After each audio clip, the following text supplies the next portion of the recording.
Welcome to ETV prime. 2019 నుంచి 24 మధ్యలో పాఠశాల విద్యలో విప్లవాత్మకమైనటువంటి మార్పులు తీసుకొచ్చారు జగన్మోహన్ రెడ్డి గారు అనేటువంటిది మొత్తం దేశం మొత్తం కొనియాడింది.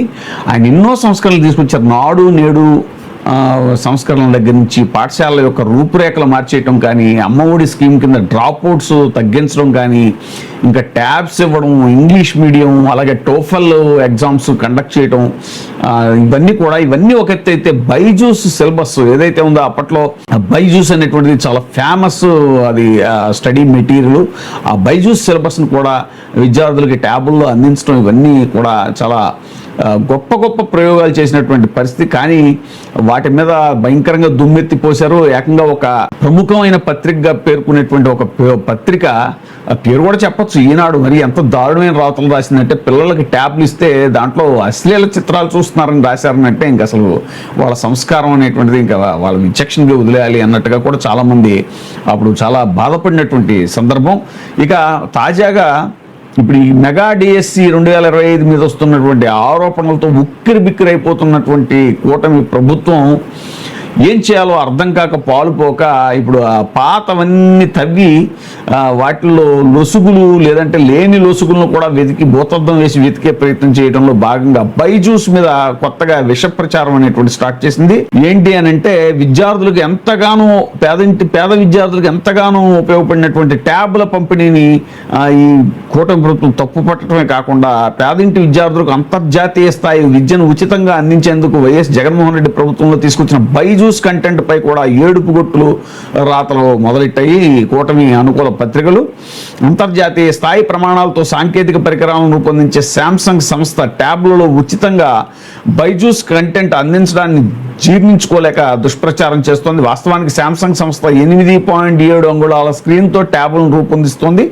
ఇది ప్రపంచవ్యాప్తంగా ఒకే ప్రమాణాలతో తయారు చేస్తుంది. అలాంటి పేరెన్నిక కలిగినటువంటి ట్యాబ్లను చరిత్రలో ఎన్నడూ లేని విధంగా ప్రభుత్వ పాఠశాలల్లో చదువుతున్న విద్యార్థులకు వైఎస్ జగన్ ప్రభుత్వం ఉచితంగా పంపిణీ చేసింది. పైగా అందులో అత్యంత ఖరీదైన గ్లోబల్ కంటెంట్ బైజూస్ని నిక్షిప్తం చేసి మరీ అందించింది. ఇంతటి విప్లవాత్మక చర్య విద్యా వ్యవస్థలో ఎప్పుడూ జరగలేదు. దీన్ని ఓర్వలేని చంద్రబాబు నాయుడు గారి ప్రస్తుత ప్రభుత్వం గతంలో కూడా పిల్లలు ట్యాబులు వాడి చెడిపోతున్నారంటూ తప్పుడు రాతలు రాయించి పేద విద్యార్థులను తీవ్రంగా అవమానించింది. ప్రజా వ్యతిరేకత పెరగడంతో ఇప్పుడు మరోసారి అక్కసు వెళ్ళగక్కింది. చంద్రబాబు నాయుడు గారి అనుకూల మీడియా 8.7 అంగుళాల స్క్రీన్ నిబంధన కేవలం ఒక కంపెనీకే లబ్ధి చేకూర్చేందుకు పెట్టారు అనే వింత వాదనని తెరపైకి తెచ్చింది. అదే 9 అంగుళాల స్క్రీన్ పెట్టినా ఇలాంటి తప్పుడు వాదనే వినిపిస్తుంది. వాస్తవానికి చంద్రబాబు ఆయన అనుకూల పత్రికలు పేదింటి బిడ్డలు ఉన్నత ప్రమాణాలతో విద్యను నేర్చుకోవడం వారికి నచ్చదు. పేదల అక్షర జ్ఞానానికి చేరువవుతున్న ప్రతిసారి ఆంగ్లం వద్దు తెలుగు ముద్దు అంటూ పుక్కిట ఉపన్యాసాలు గుప్పించి వ్యవస్థలను కలుషితం చేసింది.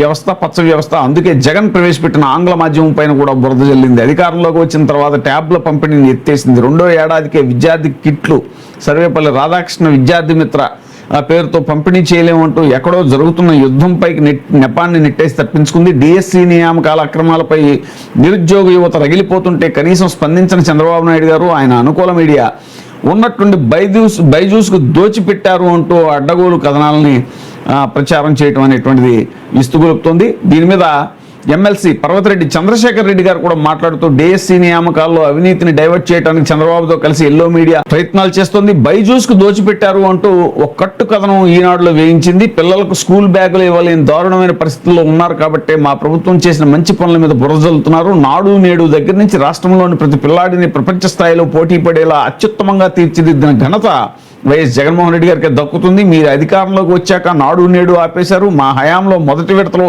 15,700 పైగా స్కూల్స్ని పూర్తి చేస్తే మరో 22,000 స్కూళ్లలో పనులు పూర్తయ్యే స్థితికి తీసుకొచ్చాం. వాటిని పూర్తి చేయడానికి కూడా మీకు మనసు రాలేదు. English medium, CBSE, TOEFL, IB దాకా ప్రయాణాన్ని నిర్దాక్షిణ్యంగా రద్దు చేశారు. వీటన్నిటిని కూడా ఆపేశారు.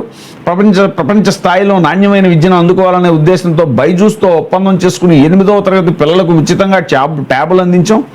దాన్ని కూడా నాశనం చేశారు. ప్రభుత్వ విద్యారంగంలో వైఎస్ జగన్ నెలకొల్పిన ప్రమాణాలను అందుకోలేక చంద్రబాబు నాయుడు, లోకేష్ చితికిలబడ్డారు. ప్రపంచ స్థాయి విద్యను అందించేందుకు ఐపీఎఫ్ ప్యానళ్లు, స్మార్ట్ టీవీలు, ట్యాబ్లు వైఎస్ జగన్మోహన్ రెడ్డి గారు ఇచ్చారు. ముఖ్యంగా కోవిడ్ లాంటి సమయంలో పాఠశాలలు నిర్వహించలేని పరిస్థితుల్లో ఈ ట్యాబ్లు పిల్లలకు ఎంతగానో ఉపయోగపడ్డాయి. కోవిడ్ సమయంలో ట్యాబ్, డిజిటల్ కంటెంట్ కలిపి 45,000 నుంచి 50,000కు బైజూస్ అమ్మిందని ఈనాడు వాళ్లే రాశారు.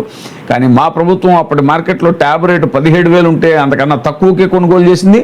కంటెంట్ను బైజూస్ ఉచితంగా సప్లై చేసింది. ఒక్కో స్టూడెంట్కి ఇచ్చే ఈ కంటెంట్ విలువ దాదాపు 20,000 నుంచి 24,000కు ఆ రోజుల్లో బైజూస్ మార్కెట్లో వసూలు చేసింది. అంత విలువైన కంటెంట్ను వైఎస్ జగన్ సంప్రదింపుల వల్ల రాష్ట్ర ప్రభుత్వం ఉచితంగా అందించాం. మేము ఛాలెంజ్ చేస్తున్నాం. ఇప్పుడు డిజిటల్ ఎడ్యుకేషన్ కంపెనీతో మాట్లాడి ఉచితంగా పిల్లలకు కంటెంట్ ఇవ్వగలవా లోకేష్ అని సూటిగా పర్వతిరెడ్డి చంద్రశేఖర్ రెడ్డి గారు ప్రశ్నించడం జరుగుతోంది. నువ్వు మేము చేసినట్టు ఉచితంగా కంటెంట్ ఇన్ని లక్షల మంది పిల్లలకు అందుబాటులోకి తీసుకురాగలవా అని కూడా ప్రశ్నించారు. వైఎస్ జగన్ హయాంలో విద్యార్థులకు బైజూస్ ట్యాబ్స్ ఇస్తే అందులో అవినీతి జరిగిందని వార్తలు రాయిస్తున్నారు. డిఎస్సిలో అక్రమాలు బయటపడుతుంటే తట్టుకోలేక వాటిని డైవర్ట్ చేయడానికి ఇలాంటి ఆరోపణలతో బురద జల్లే ప్రయత్నం చేస్తున్నారు. డిఎస్సి ప్రశ్నాపత్రం కోచింగ్ సెంటర్లకు వెళ్ళింది. ఒక వ్యక్తిని తొలగిస్తే సమస్య పరిష్కారం కాదు అని చెప్పేసి కూడా ఎమ్మెల్సీ పర్వతిరెడ్డి చంద్రశేఖర్ రెడ్డి గారు చెప్పడం జరిగింది. ఇలాగా అనేక అవకతవకలు, ఈ డిఎస్సి అవకతవకలను కప్పిపుచ్చుకోవడానికి బైజూస్ కంటెంట్లో ఏదో ఇది జరిగిపోయింది అని రాయటం అనేటువంటిది ఎంత ఈ దిగజారుడు రాజకీయానికి లేదా దిగజారుడు పరిపాలనకి నిదర్శనం అనేటువంటిది ఇప్పుడు జరుగుతున్న చర్చ.